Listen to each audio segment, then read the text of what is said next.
Vespre magnífic al Richmond Park d'Inchicore, on el St. Patrick's Athletic rebia el Galway, fins llavors co-líder juntament amb el Drogheda, en un partit que ha plegat 4.709 espectadors. L'objectiu dels Saints era trencar la mala ratxa dels darrers 3 partits, en què només havien sumat 2 punts, mentre que el Galway venia amb la missió de consolidar-se al capdamunt de la classificació. Al minut 32, triangulació entre Aidan Keena i Keane Levy, que xuta sense gaire angle, i tot i que el porter Brendan Clark ha tocat la pilota, no ha pogut evitar que acabés al fons de la xarxa. 6 minuts més tard, Zach Elbouzedi prova sort de fora l'àrea, el seu xut és desviat per Robert Slevin i Clark veu amb desesperació com la pilota entra a la seva porteria per segona vegada. A la segona part, el Galway s'ha llançat a l'atac i ha disposat de bones ocasions, tot i que sense materialitzar-se en gol, com aquest xut de falta de Keane Byrne, que s'estavella al travesser, o aquesta combinació entre Byrne i Moses Dyer, que supera el porter Joseph Anang,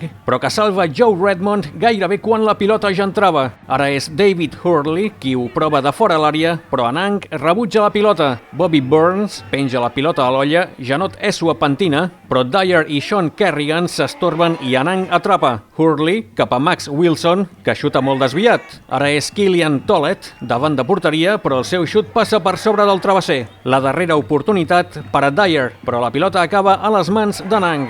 Xiulet final i els 3 punts que es queden a Inchicore, 3 punts d'or perquè amb l'empat del Drogheda al camp de l'Sligo, els Saints han esdevingut líders. Això sí, tenen 5 equips a una distància màxima de 3 punts. Pel que fa al Galway, baixa 2 places i ara és quart, però tot i perdre ha demostrat que és un equip que no s'arronsa i el marcador final de 2-0 no reflecteix gens el que ha passat al terreny de joc.